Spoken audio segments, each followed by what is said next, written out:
With me today in Hollywood is Tom Shelley, an esteemed member of the Pacific Pioneer Broadcasters and former board, still on the board, right, Tom? Yes, indeed. Still on the board member. Still on the board. And I usually begin this little interview session by starting at the beginning and asking you where you were born and what kind of a childhood you had and schooling and that sort of thing. Well, Jerry, firstly, thank you for having me, and thank you for PPB for doing this as a very, very valuable component of our history.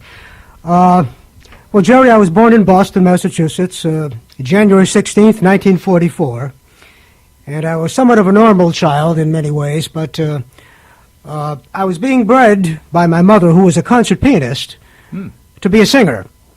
And I guess I had some real upside potential as a kid in the Boston area. I did a lot of talent and amateur shows, and in fact sang some opera. But like a lot of young kids, as much as that was important to parents, and as much as that might be somewhat valuable down the line, I kind of rebelled with some of those lessons, and just seemingly other things got in the way, like sports and perhaps maybe young girls. I mean, really young girls. Just I was young too at the time. Nevertheless, it really was not my calling, even though I did make my family very proud and happy with many of the things I did around town, singing at various church affairs and public events. It's amazing how I've interviewed about 4 people now, and each one of them has had a mother who played the piano or sang or both and wanted. I'm not surprised. I'm not surprised. Well, of course, she was a child prodigy in the Providence, Rhode Island area. Oh, really? Uh-huh. And did play some major venues, and then she stayed with music and was a piano teacher too through the years. Mm-hmm. I felt that English and spelling and public speaking was my long suit very early in my life. Mm-hmm. And for what it's worth, I think I made the right decision because I did follow that up. In the Boston area, I went to Harriet A. Baldwin Public School, elementary school, and Warren Junior High School in Newton, Massachusetts, and then to Newton High School, which was a famous high school, Newton High in Newton, Mass. And I'm told that's where Betty Davis went, and Jack Lemmon went, and Bobby Morse. Bobby Morse went there too. Yeah. From there, did you do any dramatic shows and things in either high school or grade school? Not so much dramatic shows, but seemingly I was a standout in English and dissertations, and just really was looked at as being someone that would possibly be in broadcasting. My last year in high school, I decided that indeed was what I wanted to do. So I did attend, after graduation, Graham Junior College in the Boston area, which was formerly the Cambridge School of Radio and Television Broadcasting. Now it's, of course, Graham Junior College, and that's where I had 2 years of broadcasting, radio and television broadcasting. I see. Now, this is the interesting part. Following graduation from any kind of a broadcasting school, we allegedly are supposed to send out audition tapes all across the country to secure that first job. You want to be discovered. That is true. Yeah. And that's thankless. That is thankless. Yes. But after doing it many times, all of a sudden I had a response.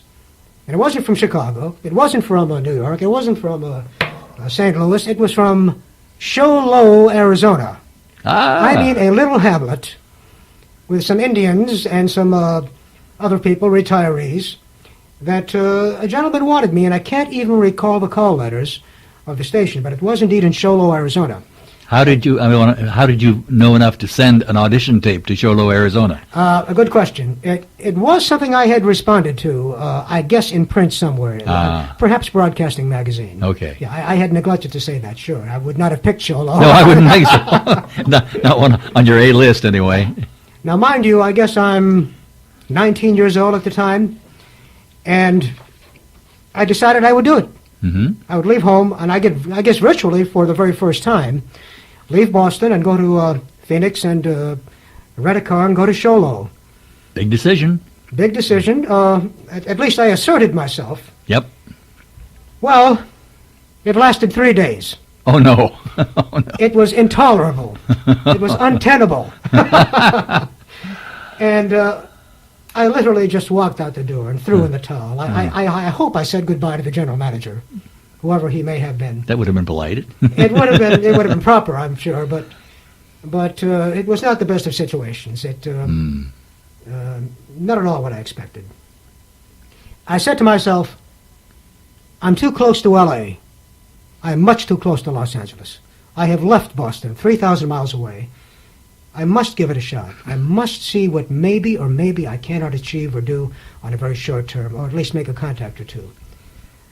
So I did progress on to Los Angeles, and after a few days of being here, I answered an ad. It wasn't a broadcasting ad, but I was desperate. I felt I needed to do something quick. Mm-hmm. I answered an ad for a rare a rare stamp salesman at J.W. Robinson's department store in Beverly Hills. I'll never forget the day and the incident, because it was a pivotal point in my life. I went to J.W. Robinson's department store to follow up on this and talk to the stamp recruiter and salesman, and I had missed the job by about 1 hour. Oh, my gosh. He had filled it. Really? He had filled it. I turned my head in shame. I'm sulking, and I have one foot on the down accelerator. All of a sudden, a voice rings out, "Hey, what about coins?" I'll never forget the quote. "Hey, what about coins?" And I turned around, and it was the rare coin department salesman who apparently needed, at that very moment in time, a coin salesman. They sold both. Well, obviously. His wasn't publicized, but, but apparently, as fate would have it, he needed a position filled. And I immediately said, instinctively, yes, indeed, sure. And the truth was, Jerry, that I did have some fleeting experience, because as a kid I did collect coins, and I had some kind of a knowledge of it. Well, I took my foot off the down escalator and, went right back to him, and apparently we hit it off. He told me to come in the next day, fill out an application, and based upon an approval from his superior, he might hire me instantaneously. That is exactly what happened. For heaven's sake. And I say pivotal point because even though it wasn't broadcasting, it was my first job in California. Mm-hmm. I was gaining a foothold and began from there with all the things that I would have hoped to achieve. The old cliche about being in the right place at the right time. Oh, how right you are. Yep. How right you are. And Jerry, that kind of a position, selling rare coins, and especially at a store like Robinson's, and in Beverly Hills, provided quite a contact base. I would think so. I mean, people like Don DeFore would come in, wanted to see and buy and sell coins, or Andre Previn, as I remember. Mm-hmm. I think even Barbara Stanwyck came in, and that was a very interesting and somewhat intimidating experience, but nevertheless gave me something to look forward to, that I could kind of hold my own with. And you were how old at this point? Well, now I would have been about 20. About 20s. Yeah, Mm-hmm. about 20. So it wasn't what I wanted, but it indeed started what hopefully was gainful employment and the rest. Sure. Well, that lasted about a year. And then we're up to roughly 65. Mm-hmm. And I did answer an ad. I didn't want to stay in that coin operation. I did answer an ad at KTLA Channel 5, and it called for a general assistant in the film department and possible additional messenger work. Mm-hmm. Now, mind you, I'm 21 years old here. Right. And I said, this is what I have to do if I need to start any kind of a career, and my hopes and dreams are to be fulfilled. Well, I did apply to KTLA. I was accepted, Mm-hmm. and I began work. Interesting day that I began work. I began work at KTLA Channel 5, Golden West Broadcasters, the day of the Watts riots. Oh, my gosh. Talk about timing. And I mean, everyone was running about laughing and wow. scratching and just, not laughing, but trying to get their act together to cover this story. And KTLA was still on Sunset Boulevard? yes, they were. Yes. In fact, they won awards for their coverage, of course, with Mhm. Larry Shear, with the helicopter in those days. And it was the station on the spot, the station that really did, I guess, the best news coverage at that time. Mm-hmm. Gene Autry didn't spare any money on that one. He really went after the story with a passion. I'll bet. Well, I was in the film department for about 9 months, a little over 9 months. This is when my next break began, and this was the beginning of what I really wanted in life. I had made friends with a rising young star at KTLA Channel 5, and I mean a rising young star. In 1965, he began as really no one heard of. His name was Dick Enberg. And Dick Enberg today is one of the finest sports anchors in the world. He surely is. I mean, he's first class. I became Dick's producer. Ah. Dick Enberg's producer at KTLA, and produced not just his segments on the news, but Angels warm-up and wrap-up shows, and some specials that he asked me to assist on. But it didn't stop there, Jerry. I had the good fortune that KTLA hired another giant about a year into my tenure in sports at KTLA. I became his producer, none other than Keith Jackson. I've heard of him. I'll tell you Keith Jackson's story in a few minutes. Sure. Well, tell me now. Oh, well, I went to Whitman College in Walla Walla, Washington, and a good friend of mine, in fact, a high school buddy, was a fraternity brother at Washington State College in those days, now university. So I went over to Pullman to visit him one day, and at that time I was working part-time at KUJ Radio in Walla Walla, owned by a guy named Gene Wyke.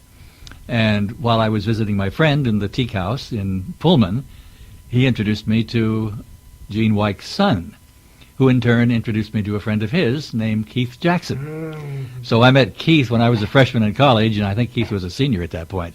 Oh, my. But I've always remembered that. Well, he's top-notch. Yeah. He's a no-nonsense individual, but still fun to be with. Just a wonderful man, just top broadcaster. Well, Jerry, I also became Tom Harmon's producer at KTLA for a short period of time.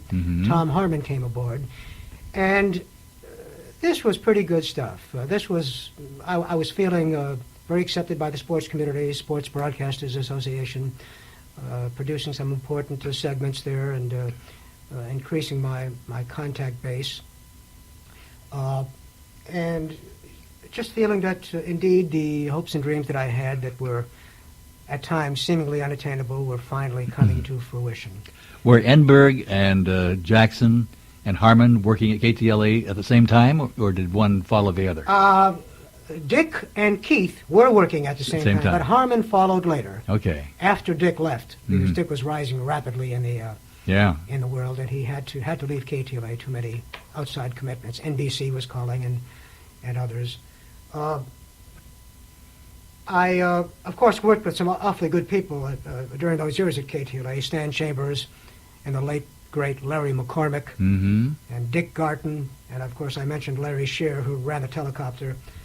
And George Putnam. This was all under the George Putnam News. And Bob Speck. And a very, very dear friend, the late Lenny Blondheim, who was a fine producer-director through the years. He was George's producer and director. Come 1969...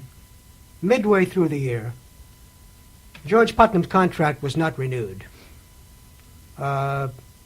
He was somewhat difficult to negotiate with, as you might imagine. Yeah, I could stretch my imagination that far. And so he departed KTLA. Of course, I stayed, and a lot of the people, in fact, most of the people, under his news banner, stayed at KTLA. But he bounced back and landed right back again at his home base across the street, KTTV, Channel 11, Metro Media Television. Within a few weeks, Jerry, George and I had become close. And he lobbied for me. He wanted me to leave KTLA and wanted me to rejoin him across the street at KTTV. And apparently when he made these... I don't know about demands, but made these intentions known to management, they had to take notice. But he called me one day saying, "We got you. Will you come over and be with me back in my news? We need you here." I didn't really want to, but I did. And you were how many years into KTLA at this point? Almost 6. Almost 6. Almost 6, yeah. Yeah, that would be a difficult decision. It was a difficult because I thought I was building something special there. And sure. But I did. Loyalty is important to me. in those years, I did feel a sense of allegiance and loyalty to George. That's interesting. I'm glad you mentioned that, because I think George's persona to the public may be one of standoffishness and a little bit difficult to get to know, but obviously he liked you and was loyal to you. Well, he was very helpful. In fact, all of my roots began from, of course, that KTLA news operation with him. Mm-hmm. Not to say he did a whole lot for me later on, but you must be able to use advantageously, responsibly, the roots and the opportunities given you by, those that cared to. Sure. Well, when I went across the street to KTTV, I was pleasantly surprised. I became an in-the-field news reporter. I wasn't on the air at KTLA. Oh. And I became a junior sports reporter in the field, covering all the news stories of the day in sports, Mm-hmm. and joined Sports Broadcasters Association and was filing reports all over, and I was producing for Tom Kelly, Bill Welsh, Bob Heestand, Mm-hmm. who were good names there at KGTV. Kelly was the sports anchor. And I even produced some reports for Rona Barrett. Oh, you did? Whenever Rona had she was part of our news, and whenever she had a segment that included a sports celebrity, either in trouble or some scandal, Yeah. she would kind of rely upon me to see what it was that I could furnish her about the individual in question. So that was kind of fun. How did you move from production into on-air reporting? Well, it was a decision that Tom Kelly and Bill Welsh, who were the head of the sports department there, made, and observed me doing that at KTLA, but not on the air. I would do some interviews, but they weren't used because I hadn't been a union a member then. I see. But I did immediately join after, and satisfied that requirement. And this was very heady stuff for a 24-year-old to be on the air. In a major market. And a major market. Yep. Absolutely, Jerry. And to be, sticking mics in people's faces like Wilt Chamberlain, or sometimes Charlton Heston, or sometimes Gypsy Boots. Wow. But it went for about 2.5 years, and I was very, very lucky, and again increased and expanded the contact base, which is very critical in our business, as you know. Oh, Bill. Mm-hmm. But then something happened. It was the deepening recession. Mm-hmm. The deepening recession of, I guess, 1970, late 72 or 73. And I was laid off from KTTV. Mm. And it was a tough time where I kind of just gathered and licked my wounds and didn't quite know where I should go, what I should do, who I might be able to apply to. My association with George continued closely, and my association with Lenny Blondheim continued very closely. But I had decided that a few of the contacts that I had on the outside, unrelated to really television, were beckoning. I had met a lot of people in the motion picture business. I had met some in public relations. I had met some in production and distribution. And I was always able, it seems, to represent folks, too, rather well, whether it be, as I mentioned, I was George's manager for a period of time. I would help him on some personal and legal matters. Not that I'm an attorney, but I thought I had a sensible approach to some of these problems.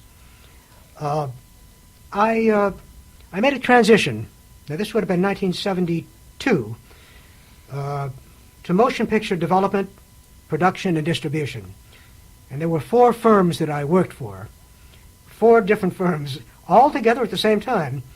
International Film Arts Guild, C Films, Star International, and a company called Bilingual Children's Television, which was run by the great Chilean producer Claudio Guzman, who was the husband of Ana Maria Alberghetti. Oh, yeah. And Guzman was a force then. He was really a force. And it was kind of a Muppets show that was done half in English and half in Spanish, Bilingual Children's Television.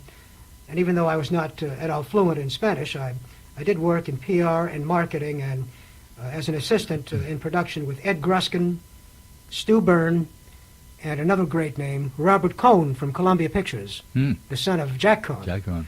And it was kind of another heady period for me, because I really wasn't at all that adept with some of these people, but apparently I could make adjustments. Apparently I could learn quickly enough where it seemed to be satisfactory. Well, once again, something else was accelerating in my career, and I guess we all went through this. Another recession was accelerating. Yeah, I remember that. Now, this would have been 1973. Mm-hmm. Now, while I was working for these 4 different entities, seemingly 2 or 3 were not making any headway. One seemed to be holding its own, but a lot of stagnation. And lo and behold, Jerry, once again, another voice rang out. And again, it was an urgent call. This would have been 1973, late 73, an urgent call again from George Putnam. Your old buddy.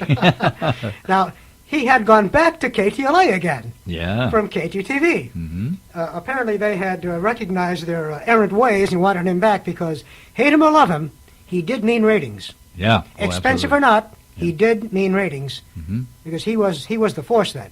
Yep. And he wanted me to handle a short-term assignment, about 5 or 6 months, of his television show called Talkback. Talkback on KTLA Channel 5. And I consented. I left those four film entities just feeling that even though we were dealing with some good names and heavy people, it didn't seem to be going anywhere. Mm. And of course, broadcasting and television was really my bailiwick. So Sure. I just felt that, well, going back to George, I'm going to feel good about it, for me and for him. And I did go back, and we had about 5 good months again together on that show called Talkback. You were working for him personally or for I was- KTLA? No, KTLA. KTLA. Mm-hmm. But I must have been a little bit for him personally, too. Yeah. He kind of sweetened the pot some. Good. But that show was very eclectic. We had some real characters come on there, like Criswell and Gypsy Boots, Mm-hmm. and Melvin Belli would come on occasionally. And I can't think of the name of that Hungarian psychic up on the hill who used to be a psychic and a reader of some kind, if you might remember. He was big in the 70s here. He used to come on and torment us, but I can't remember his name. I throw it out because it was a hilarious part of that show. Was that a show once a week or every day? It was a nightly show. Nightly show, A okay. nightly show. In fact, it followed the news on all right. KTLA. Mm-hmm.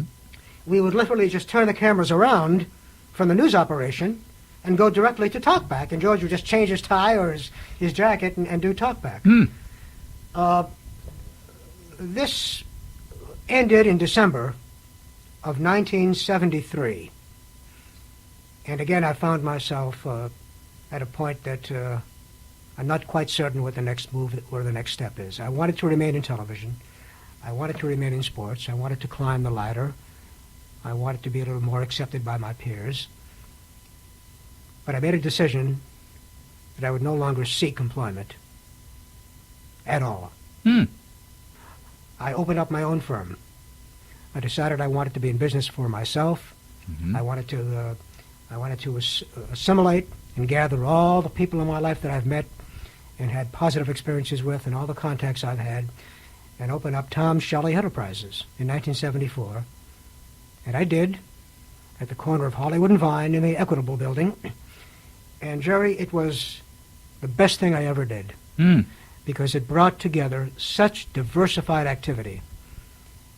I had many, many announcing jobs, considerable master of ceremonies work, heavy public relations and promotions, and some celebrity representation, production, narration, and distribution of commercials, and a lot of public service spots, educational and documentary specials to many sources.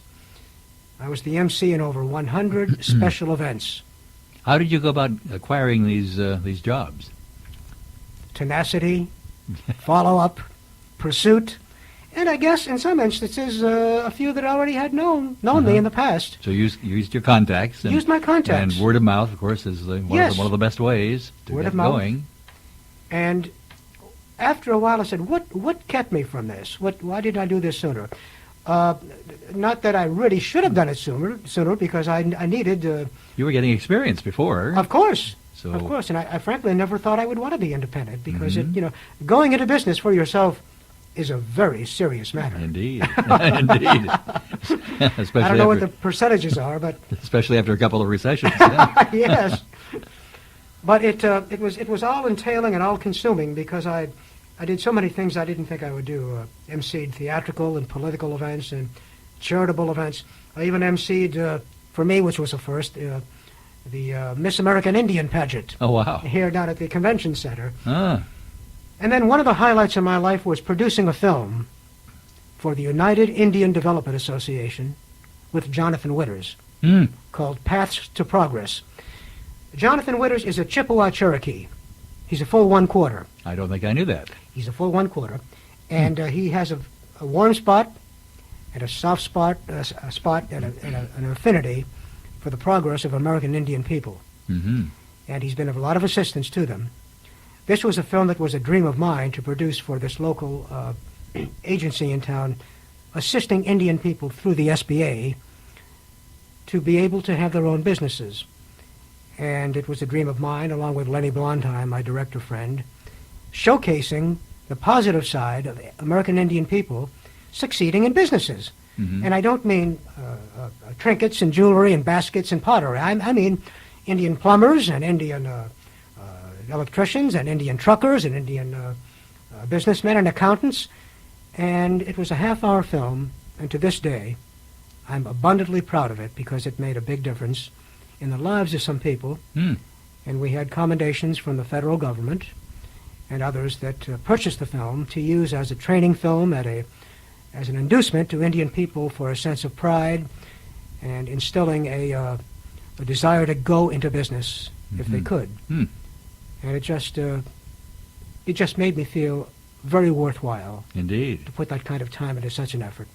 And Jonathan was wonderful. That's my next question. Knowing his reputation for being off the wall most of the time, how did you control this giant of the comic world? Well, I guess I did what almost everyone else does. Sit back and watch. You know? Jonathan, here's what we'd like you to do, and now go do what you want to do. Huh? But, you know, he is a very sensitive individual. I'm sure and, he is. I was honored, Jerry, absolutely honored to get that close to him. You know, following this film, we became close. We went to shows together, arts and crafts exhibits, and I produced a couple of more things with him, public service spots for another Indian agency. And we'd go to games together. I think I showed you a photo of him with one of my baseball heroes. I took him to Angels Stadium one day, and he met my idol, Carl Yastrzemski of the Boston Red Sox. Yeah. But it remains to this day one of the highlights of what I've done because he accepted me as just a buddy, and to this day we're friendly. Haven't seen him lately, but I sure hope to soon. Mm-hmm. He'd be good for our nostalgia night. Oh, how right you are! How right you are! We'd get a crowd for that, I'll tell you. Wonderful. Again, Jerry, being in business was something that I took very, very seriously. Another client that I had that came my way through a sergeant at LAPD, I'll never forget, his name was John O'Grady. He had some involvement with the great family Zanuck from 20th Century Fox. And through his doings, or actually both of us, he used to tell me about his comings and goings with the Zanuck family at the Brown Derby. One of my clients became Darylyn Zanuck DiPineda, the daughter of the late Daryl Zanuck. And she was a lady that was doing a lot of things really unrelated to motion picture work. But I became friendly with her. O'Grady introduced me to her, and I handled some family matters. And I also produced a film on the passing of her mother, Virginia Fox Zanuck, for her. That was, of course, Daryl Zanuck's wife, Virginia Fox.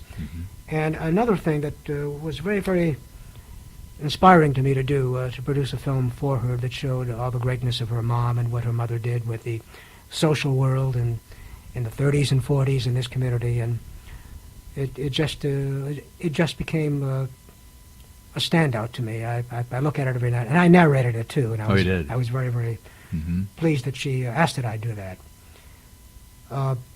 Some of the people that I had as clients when I had that company in Hollywood it's kind of a wild bunch. I didn't necessarily choose to have them as clients, but they kind of fell my way. Actor crooner Rudy Valley. Oh my gosh! Oh wow! And Jay Silverheels, Tonto from the Lone Ranger. Sure. In fact, that was a very meaningful day. Jonathan Winters and I got a star for Jay Silverheels on the Walk of Fame in Hollywood, and he came that day paralyzed to accept his shrine because he had suffered a stroke. And we loved Jay. He was a wonderful man. He was a Mohawk, Mohawk Indian, and we got him a star. And I'll never forget the ceremony. It was touching and meaningful. He broke down uncontrollably. He literally had to be carried away. Wow. He was so moved to tears. Of course, Will Sampson was an actor I represented for a while. He was the big 6'7" Indian from One Flew Over the Cuckoo's Nest, as you might remember. Mm-hmm. And, of course, George Putnam and I were quite close. I was his manager for a while and his producer through the years. And while I had my company, I had a lot of involvement with the Hollywood Santa Claus Lane Parade, Walk of Fame ceremonies. Well, you knew Johnny Grant, I suppose, from your work at KTLA, certainly. Obviously. Certainly. Yeah. The Hollywood Brown Derby, did some work for them, many arts and crafts shows, and the California Boys Choir. We did some spots for them. And I also produced spots for Sugar Ray Robinson's Youth Foundation and some spots with Bob Newhart for the Prevention of Blindness Group, International Guiding Eyes with Mike Farrell. And then we had a grand time with the late Harry Von Zell with Orange County Probation Department, trying to get some kids straightened out there. And then we produced a film called History of Printing with Lenny, narrated by Hal Fishman. Now, how did you get into the history of printing? Well, Fishman is a real student of everything. I mean, he's aviator and everything else. Oh, how right you are. Lenny had the original Lenny Blondheim had the original contacts for a group that wanted to sponsor such a film on the history of printing and put their logos on it and use it as a sales training film. I'm not certain who the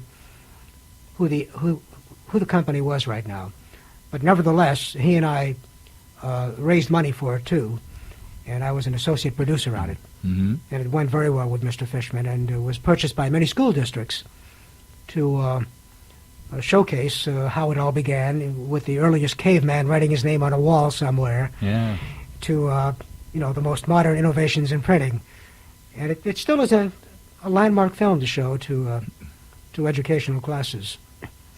May I share one thing that I did that wasn't really broadcast related, but put me on television about as much as anything ever did. In the late 80s, you might recall an infamous character who became the scourge of America. His name was Charles Keating, Lincoln Savings and Loan. Yeah, sure do. I was a victim. Uh-oh. I was part of the Charles Keating group who took our money in these bonds, which turned out to be uninsured. But of course, we all thought, we're doing business under the banner of Lincoln Savings, and it's a big institution. Nothing can go wrong. Well, of course it did. When some of the victims learned my background, that I was also a victim, they wanted my involvement desperately, because of press and media and the importance of trying to get this message out and lobby to various sources to help us in our plight to get our money back. I became a co-chair of the Lincoln Savings Bondholders Action Committee, and consequently it seemed like every time a news item came up on Keating, the press and media would come to me or Jerry Mellon, who was my co-chair. And this was a period of time that was very, very hard on me because it was a negative aspect of life. But nevertheless, I felt a need to not only help myself to recoup this money, but to help some of these seniors who were victimized. And it was an ongoing affair that just went on for, I guess, 3 years or so, and interrupted many things I was doing. And of course, I had my company then, so it interrupted many important affairs I was involved with. But it was something that I just had to do and wanted to do, and we never got much of our money back. We got some of it back, but it was a meaningful time. And boy. Again, I'm just glad I was able to assist as much as I could. Amazing. You've had quite a career, young man. Well, it's I look back on some of it, and I I say the good Lord was there on some occasions when I had my foot on that escalator going down. Yeah, yeah. Other times when George called. But it's a grand industry, and it's a great life if you can cope. Yes, and you obviously have. Was there ever a Mrs. Shelley in the picture? You know, there wasn't. There should have been. It was close. Yeah. I don't know what to say about why it didn't happen. It's one of those things. But I do find that it's not all that rare. No, indeed. not in our business. But I do know that I've had wondrous, meaningful, precious relationships with lovely people that have meant a great deal to me, that have spurred me and inspired me, and in fact there is right now something like that very much in my life. Good. But it didn't happen, and we've come to grips with that. Mm-hmm. How about your singing? You'd ever developed into any of your musical talent later in life? Well, I really didn't. Yeah. I really didn't.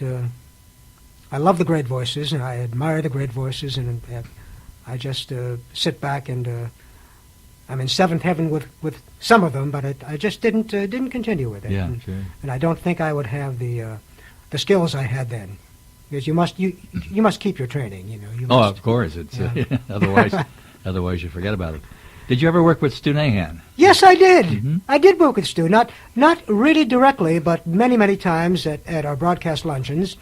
No, I take that back. I did work with Stu at spring training at Vero Beach once. We shared some interviews together that we equalized. He took some back to ABC, and I took some back to Metro Media. Uh-huh. Stu was seemingly never serious, No. meaning he was always had a quip or two. The great ad-libber. He sure was. He and I worked together for 6 years at the NBC channel in Sacramento. Ah. I used to direct his daily Skipper Stew with Popeye show. Oh, I'm aware of that. Yes. And also his sportscast at night. Yes. Never came in prepared with a script as far as I can remember, but always went on the air in a very professional manner. I'm not surprised. And delivered the goods. How right you are. Fantastic guy Yeah, for we us. miss him. We miss him today. Yeah, that's for sure. Mm-hmm. Well, Tom, it's been great talking with you. And Well, thank you, Jerry. we've had a wonderful experience. Today in Hollywood, we've been talking with Tom Shelley on this 6th day of February 2006 in the Pacific Pioneer Broadcasters historical audio tape session. I'm Jerry Fry, and we thank you very much for listening.